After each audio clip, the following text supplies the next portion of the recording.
உங்கள் favourite TV ஷோக்களை இனி miss பண்ண தேவையில்லை. ZEE5 இல் முற்றிலும் இலவசமாக காணுங்கள். இங்கேயும் எப்பொழுதும். ஒரே வீட்ல இருந்துகிட்டு உன்னை பார்த்தும் பார்க்காத மாதிரி என்னால இருக்க முடியல மாயா. அண்ணா, இது என்ன புது கதையா இருக்கா? ஆமாமா, இப்படி ஒரு காதல் கதை ரகுராம வீட்டுக்குள்ள ஓடிக்கிட்டு இருக்குதா? என்ன மாயா எதுவும் பேசாம நிக்கிற? வீட்ல உங்ககிட்ட இத பத்தி பேசலான்னு வந்தா இங்க பேசாதன்னு சொல்றதுனாலதான் உன்னை நான் இங்க வர சொன்னேன்.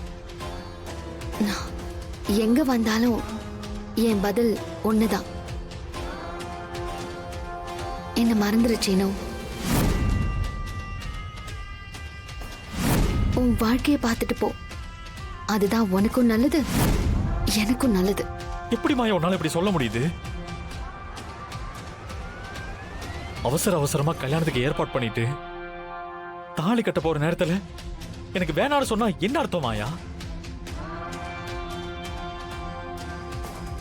அதுக்கெல்லாம் நான் ஏற்கனவே உனக்கு விளக்கம் கொடுத்துட்டேன் சீனு. திரும்ப திரும்ப அதையே பேசிட்டு இருக்க வேண்டாம். எனக்கு என்னை விட, என் காதலை விட, இந்த குடும்பத்தோட மானம், மரியாதை, கௌரவம் தான் முக்கியம். அதனாலதான் நான் அப்படி ஒரு முடிவெடுத்தேன். கல்யாணம் பண்ணிட்டு நம்ம இங்கே இருந்தா தானே மாமாவுக்கு குடும்பத்துக்கும் அவமானம். நம்ம கல்யாணம் பண்ணிட்டு வேற எங்கேயாவது போயிட்டா கொஞ்ச நாள்ல எல்லாமே மறந்துடுவாங்கல்ல. பைத்தியம் மாதிரி பேசாத சீனு. அந்த மாதிரி தான் 21 வருஷத்துக்கு முன்னால என் அம்மா ஓடி போனாங்க.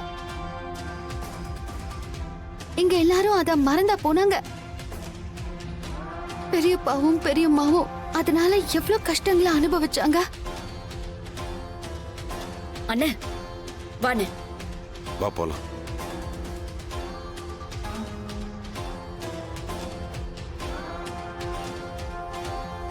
அண்ணே, என்னம்மா இங்க கூட்டிட்டு வந்திருக்க? அங்க காதல் கதை சுவாரஸ்யமா போயிட்டு இருந்துச்சுல. அவன் நம்ம வாழ்க்கைய பத்தி தான் பேசிக்கிட்டு இருக்கான். கண்டென்ட் புரிஞ்சு போச்சு. இனிமே கதைய நாம மாத்துவோம். என்னம்மா சொல்ற? அண்ணே, கோவில்ல ஒருத்தரையுமே காணும். இப்போ நடைய சாத்த போறாங்க. இங்க இருந்து எல்லாருமே போயிட்டாங்க. இங்க அது கூட தெரியாம இவங்க பேசிக்கிட்டு இருக்காங்க. இந்த சந்தர்ப்பத்தை பயன்படுத்தி இவங்க 2 பேரையும் கோவில்ல வச்சு பூட்டிடலாம். கோவில்ல தப்பு பண்றாங்கன்னு சொல்லி இவங்களுடைய காதல் விவகாரத்தை ஊர் முழுக்க தெரியப்படுத்தி விவகாரமாக்கலாம். நல்ல ஐடியாவா தான் இருக்கு. ஆனா இது எப்படி நம்ம செய்ய போறோம்? பணம் இருந்தா மார்க்கம் உண்டு. அப்படி சொல்றியா? சரி, வா. ZEE5 ஆப்பை டவுன்லோட் செய்து அனைத்து எபிசோடுகளையும் இலவசமாக பாருங்க.